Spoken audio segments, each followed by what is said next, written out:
When last we left our heroes, they had just been caught in a bombing attack in the city of Azim and captured several wolf-masked attackers. Now they have to unravel the mystery of the gangs of Azim. Greetings gamers, I'm Anto and I've been playing tabletop games for nearly 20 years now, and in this series I recount the tales of my players as they make their way across my homebrew world of Ashk. If you're new to the series, I've got a playlist of episodes which I'll be linked above, and if you want to know how I built my homebrew campaign, I've got an entire playlist dedicated to that, which will be linked up there and in the description below as well. After their battle with the wolf-masked attackers, the heroes got taken to the Tameen HQ by the captain of the Tameen, Metjen Quaresh. Metjen thanks them for their assistance and interviews them to find out what they saw.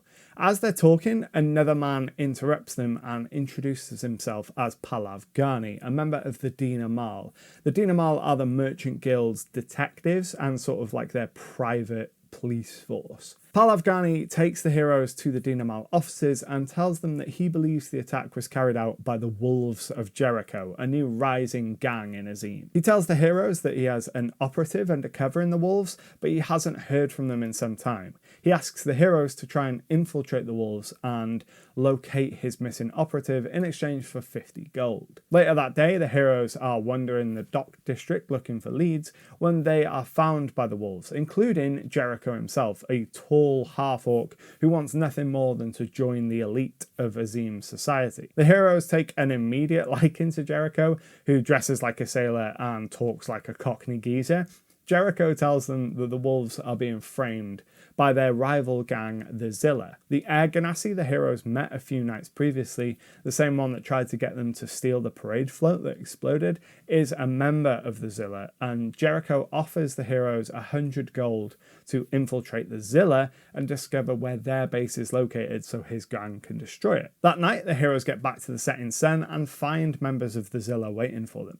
They've heard the heroes spoke to the police and present a job offer to our heroes. The Zilla want the heroes to assassinate two of the Merchant Guild's leading members. They're due to attend an auction in a few days' time, and the Zilla want the heroes to poison them. One of the targets is Hamad Ghani, Pahlav's father. The heroes reluctantly agree so as not to be killed there and then they hatch a plan to kind of play all three factions that they're currently vying for their loyalty against one another. Their plan is to tell Pahlav Ghani about the plans to murder his father so that preparations can be made to keep him alive, and then they plan on fake killing the Merchant Guild leaders so that they can get in with the Zilla so that they can ultimately betray the Zilla and form an alliance with the Wolves of Jericho. After the Zilla leave, the heroes head upstairs to find a Goliath paladin waiting in their room.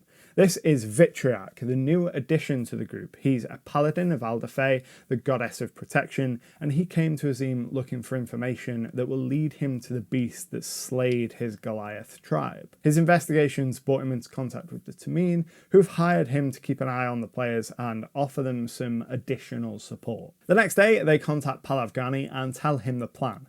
Preparations are made for the auction and the heroes head out. The Zilla send one of their own, Tograx, a blue dragonborn, to keep an eye on the heroes during the auction and ensure that they keep true to their word. During the auction, the heroes bid on a few of their own items that are listed to try and inflate the price, and they witness the wealth that the Merchant Guild can throw around as Hamad Ghani and their other target, Omar Karim, outbid almost everyone else and buy all but one of the items in the auction. Malak is able to get enough gold together to bid on a moonblade scimitar that was once wielded by a famous paladin of her goddess, Alaria. Winning an auction gets the heroes an invite to take refreshments with the other winners and Orenzalto, the organizer of the auction.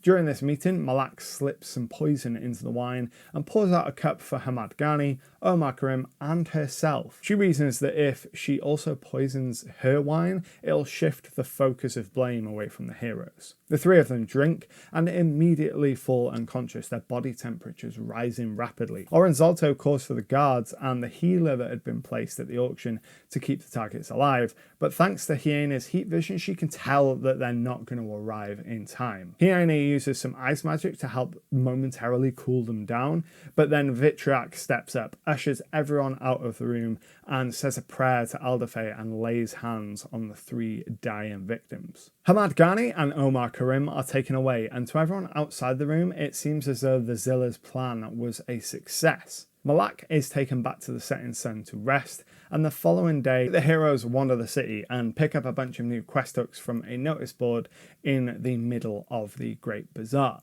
Among the many notices that they pick up, one of them is from a scholar who has noticed a peculiar pattern of lightning around the city in the desert that he believes to be a sign from Sedna, the Tempest, goddess of the storm. The players think about taking that one, but the one that they end up going with is actually one to recover a shipment of silver that is due to arrive with Dax Hammermail, the local blacksmith. Dax has been waiting for a shipment of silver from the Sackville mine for a few weeks now, and he believes that the mine is trying to fleece him. He asks the heroes to travel to the mine and recover what belongs to him. The heroes stock up and head out into the desert and towards the Sackville mine. As they approach the small village that's set up outside the mine, they start to hear the sound of terrified screams. Eager to help, they rush into the village, which is littered with bodies, and they find a young woman hunched over a body in the town square. As they reach her, they see that her hands are bound, and she turns and looks at them with tears in her eyes, and she calls out, "They're here!"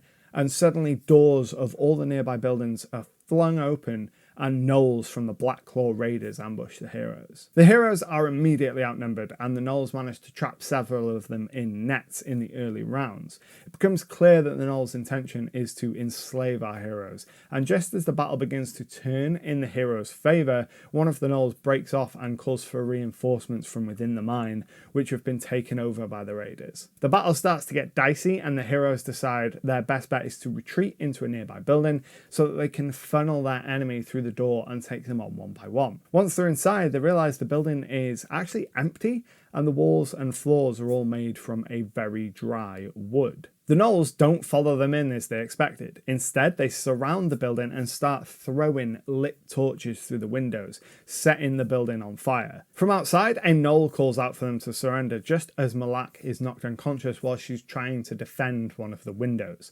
The session ends with the fire spreading throughout the room as the building is surrounded, and in the distance the heroes can hear the sound of war drums that they've heard before that can only mean the caravan that they escaped a few sessions ago is drawing closer. We'll be picking up the next session immediately after this, as the heroes are going to need to decide on a plan. Do they fight their way out and risk death, or do they surrender in the face of superior numbers? None of them want to be enslaved by these raiders, but none of them want to die either. Please let me know if you enjoyed this campaign diary in the comments below, and don't forget to check out the rest of the episodes right over here. But until next time, happy gaming.